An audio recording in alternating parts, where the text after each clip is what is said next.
আসন্ন পাহাড়তলী রেলওয়ে বাজার ব্যবসায়ী কল্যাণ সমিতির নির্বাচনের প্রচার প্রচারণা জমতে শুরু করেছে।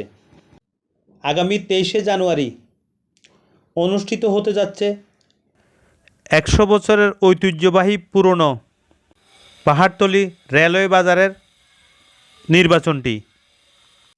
এই নির্বাচনে মোট 40 জন প্রার্থী প্রতিদ্বন্দ্বিতা করছেন 15টি পদে। এই পুরনো বাজারটিতে প্রায় 1100-র মতো দোকান রয়েছেন। বাজারের বিভিন্ন উন্নয়নে বিগত দিনে এই সমিতি কাজ করে যাচ্ছেন। তবে বিগত 7 বছর এই বৃহত্তম বাজারটিতে সমিতির কোনো নির্বাচন করা হয়নি। তবে এবার জমকালো আয়োজনের মধ্য দিয়ে অনুষ্ঠিত হতে যাচ্ছে এই পুরনো বাজারটির সমিতির নির্বাচন। মাকসুদুর রহমান বাবু তিনি একজন দক্ষ সংগঠক। তিনি বিগত কমিটিতে সাংগঠনিক সম্পাদক হিসেবে 295 ভোট পেয়ে নির্বাচিত হয়ে দীর্ঘদিন সুনামের সহিত এই সংগঠনটির দায়িত্ব পালন করেন। মাকসুদুর রহমান বাবু তিনি এবারও সহসাধারণ সম্পাদক হিসেবে আবারও ভোটের মাঠে লড়ছেন।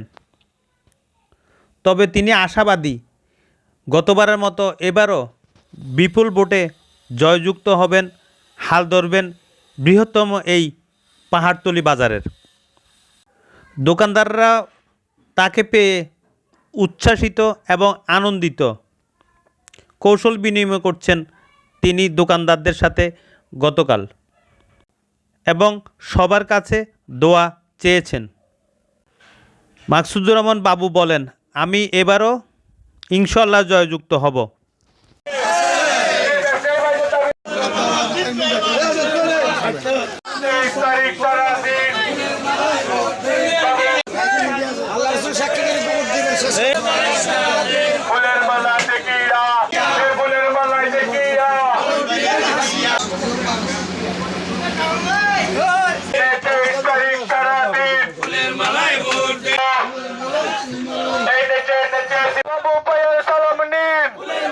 আসন্ন পাহাড়তলী রেলওয়ে বাজার ব্যবসায়ী কল্যাণ সমিতির ত্রিবার্ষিক নির্বাচনে 2023 সালে এই নির্বাচনে আমি মোহাম্মদ মাকসুদুর রহমান ফুলের মালা প্রতীকে আপনাদের সহসাধারণ সম্পাদক পদে নির্বাচন করতেছি।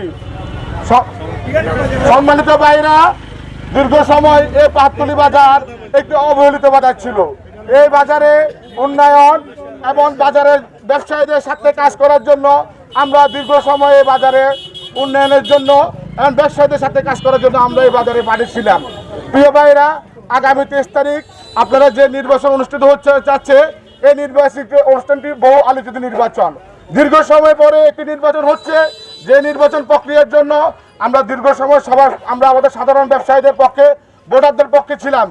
এমন একটি স্বাধীন এবং সুষ্ঠু ভোটের জন্য আমরা দীর্ঘ সময় নির্বাচন প্রক্রিয়ার জন্য আমরা আন্দোলন করেছি। তার আন্দোলনের ফলশ্রুতিতে এই 23 তারিখে একটি নির্বাচন। প্রিয় ভাইরা, আগামী 23 তারিখ আপনারা 40 জন পদপ্রার্থী নির্বাচনে ভোট করতেছে।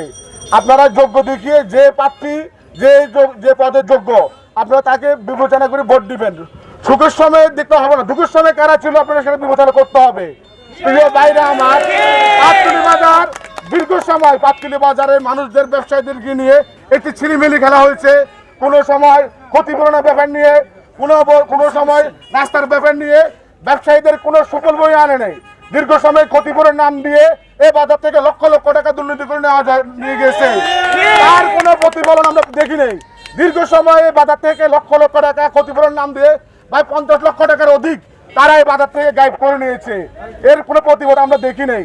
নির্বাচন প্রক্রিয়া নিয়ে তারা দীর্ঘ সময় তালবাহানা করেছে। আমরা সেই প্রক্রিয়া নির্বাচন কমিটির প্রক্রিয়া ব্যর্থ করি একটি আধুনিক নির্বাচন প্রক্রিয়া দিয়ে। এমন 40 জন প্রার্থী নির্বাচনের অংশগ্রহণ করতেছে। আজকে যারা নতুন প্রার্থীরা নির্বাচনে অংশগ্রহণ করতেছে সবাইকে আমি আমার পক্ষ থেকে অভিনন্দন জানাই। এমন আশা করব তাদের ভয়েস, তাদের কর্মকাণ্ড যেন ব্যবসায়ীদের পক্ষে, বাজারের পক্ষে এবং মানুষের পক্ষে থাকে, সাধারণ মানুষের পক্ষে থাকে। ইনশাল্লাহ আমরা সেই কর্মকাণ্ড করব। রেলের সাথে সিটি কর্পোরেশনের সাথে অন্য যে সংস্থা আছে প্রত্যেকটা সংস্থার সাথে আমরা কথা বলি আধুনিক এবং পরিকল্পিত একটি বাজারের জন্য। আমরা যা যা করণীয় ইনশাআল্লাহ আমরা করব।